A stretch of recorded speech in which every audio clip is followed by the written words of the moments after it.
chẳng còn yêu thương mà chỉ có những dối lừa. Anh đưa tay ra để cô vút về khuôn mặt em thật xinh đẹp, màu nắng ngọt chạm vào lá khói sương tan. Ta em biết bay mất nơi đâu, chưa giật mình trong tính cơn mơ. Anh tới trong nỗi u buồn thở, cùng em mấy lý do để anh có thể tiếp tục giữ những yêu thương này. Anh đã lựa chọn việc phải ra đi hay tìm một mảnh kết của đôi ta, giữa ngàn giọt nước đã nhạt nhòa để tìm một lối ra. Và như là từng dòng tin nhắn viết mãi hôm qua, nhưng sự đó chẳng cứ đi xa. Anh làm sao để nói ra, anh đã biết hết rằng là em đã cho tình yêu cho một người nữa bao lâu nay. Giấu đi những yêu thương kia sâu trong những ngày đôi ta xa cách. Anh ngu ngơ thật ta nhưng anh cũng biết được những gì đôi tay trong đôi mắt em khi nhìn anh chẳng còn yêu thương mà chỉ có những dối lừa. Chưa bao giờ anh trách bản thân hay trách những cách con người em, chưa bao giờ anh muốn được biết là người thứ ba em nhìn xem. Người con trai kia là ai, dù mặc kệ là ai sai, người anh trách đầu tiên là đôi tay anh không níu giữ em lại. Dù em còn nơi nhớ thì cũng là do em đã chọn, những tháng ngày qua trái tim cả hai đã héo mòn. Anh thật lòng xin lỗi, I'm so sorry, I am so sorry.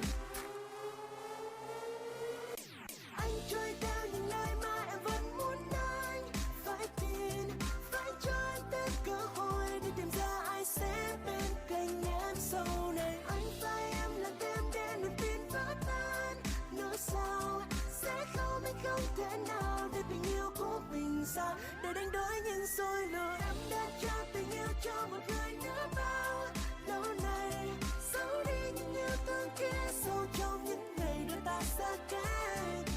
Anh ngu ngơ thật ta nhưng anh cũng biết được những gì đôi tay trong đôi mắt em khi nhìn anh chẳng còn yêu thương mà chỉ có những dối lừa, mà chỉ có những dối lừa, mà chỉ có những dối lừa, mà chỉ có những lừa dối.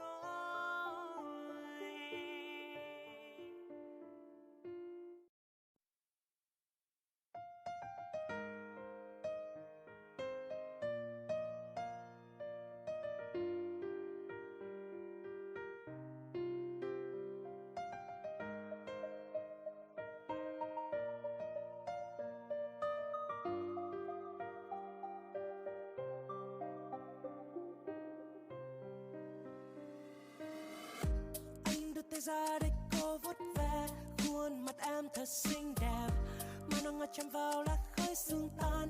Ta em biết bay mất nơi đâu, chưa giật mình trong tính cơn mơ. Anh tới trong nỗi u buồn thở, cùng em mấy lý do để anh có thể tiếp tục giữ những yêu thương này. Anh đã lựa chọn việc phải ra đi hay tìm một mảnh kết của đôi ta, giữa ngàn giọt nước đã nhạt nhòa để tìm một lối ra.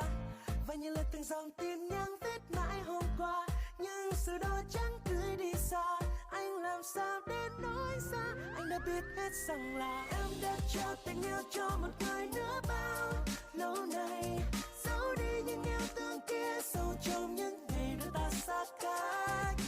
Anh ngu ngơ thật ta nhưng anh cũng biết được những gì đôi tay trong đôi mắt em khi nhìn anh chẳng còn yêu thương mà chỉ có những dối lừa. Anh đưa tay ra để cô vút về khuôn mặt em thật xinh đẹp, màu nắng ngọt chạm vào lá khói sương tan. Ta em biết bay mất nơi đâu, chưa giật mình trong tính cơn mơ. Anh tới trong nỗi u buồn thở, cùng em mấy lý do để anh có thể tiếp tục giữ những yêu thương này. Anh đã lựa chọn việc phải ra đi hay tìm một mảnh kết của đôi ta, giữa ngàn giọt nước đã nhạt nhòa để tìm một lối ra. Và như là từng dòng tin nhắn viết mãi hôm qua, nhưng sự đó chẳng cứ đi xa. Anh làm sao để nói ra, anh đã biết hết rằng là em đã cho tình yêu cho một người nữa bao lâu nay. Giấu đi những yêu thương kia sâu trong những ngày đôi ta xa cách.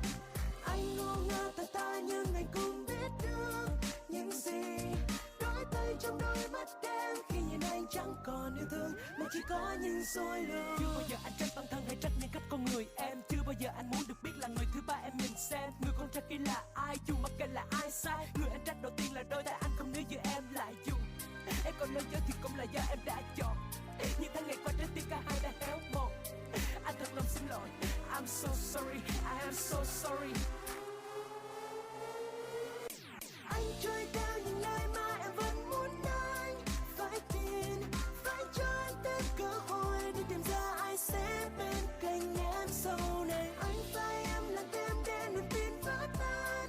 Nữa sao sẽ không, anh không thể nào để tình yêu của mình ra để đánh đổi những dối lừa. Em đã trao tình yêu cho một người nữa bao lâu nay, giấu đi những yêu thương kia sâu trong những ngày đôi ta xa cách.